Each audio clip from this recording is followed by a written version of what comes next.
केंद्रीय वित्त मंत्री निर्मला सीतारमण ने गुरुवार को अंतरिम बजट पेश कर दिया है, जहां मध्य प्रदेश कैबिनेट मंत्री कैलाश विजयवर्गीय ने केंद्रीय अंतरिम बजट पर अपनी प्रतिक्रिया देते हुए इस बजट को गरीबों के हित का बताया।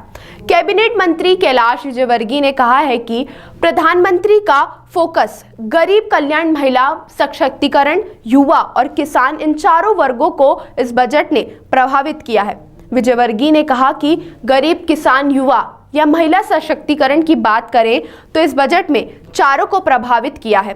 विजयवर्गीय ने इस अंतरिम बजट को देश के विकास का बजट बताया है।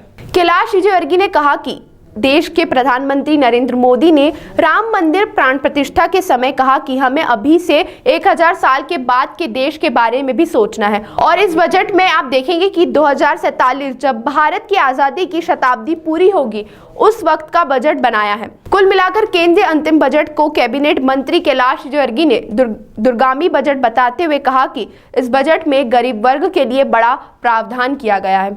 वहीं ज्ञानव्यापी मामले को लेकर कैलाश विजयवर्गीय ने कहा कि यह बहुत स्पष्ट है कि इतिहास में बहुत सी चीजें लिखित नहीं है, लेकिन 1000 से अधिक मंदिरों में मूर्तियां व मंदिर मुगलों द्वारा तोड़कर उन्हें लूटा था, क्योंकि पहले हमारे यहाँ मंदिर में ही खजाना होता था और इसलिए मुगलों ने मंदिरों को तोड़कर लूटा, और इतिहास इस बात का साक्षी है। सर वहाँ पे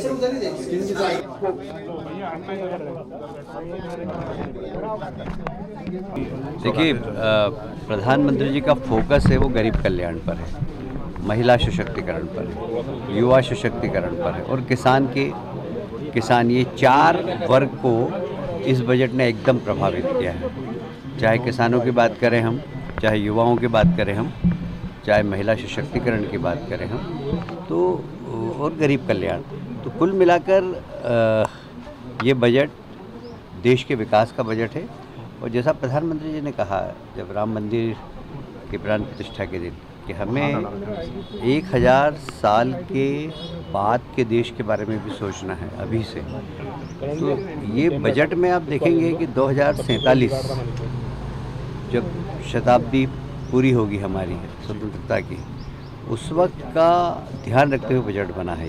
ये दूरगामी बजट है, गरीब वर्ग के लिए बहुत बड़ा प्रावधान किया गया है और मुझे लगता है महिला, किसान दोनों के हितकारी बजट है। बस अब ज्ञानवापी पे जो फैसला है उसके बाद आज देखिए, ये बहुत साफ है, इतिहास में बहुत चीज़ें लिखित नहीं है, पर 1000 से ज़्यादा मंदिर हमारे तोड़े गए हैं मुगलों के द्वारा, और उन मंदिरों के प्रति लोगों की आस्था थी, वो पीढ़ी चली गई।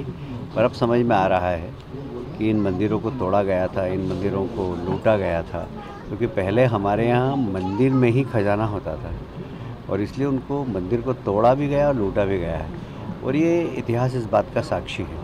मुझे लगता है कि सारे प्रमाण देखकर ही न्यायालय ने फैसला किया है। इससे एक देश में वो लोग जो भगवान के प्रति आस्था रखते हैं उनमें बहुत प्रसन्नता है। सोरेन की गिरफ्तारी पर इंडिया गठबंधन का रिएक्शन आया, कह रहे हैं कि बीजेपी के वॉशिंग मशीन से जो निकलता है वो चमकदार, बाकी सब दागदार है। इंडिया गठबंधन बचा कहाँ है अब, उसके संयोजक तो भाजपा के साथ सरकार बना रहे। एक महत्वपूर्ण जो आपने ओवरब्रिज के लिए कहा था, वैसा वो 15 महीने की मियाद है, उसमें का काम कब तक क्या शुरू होना, क्या जल्दी चालू कर रहे हैं, हम लोग बैठ भी रहे हैं।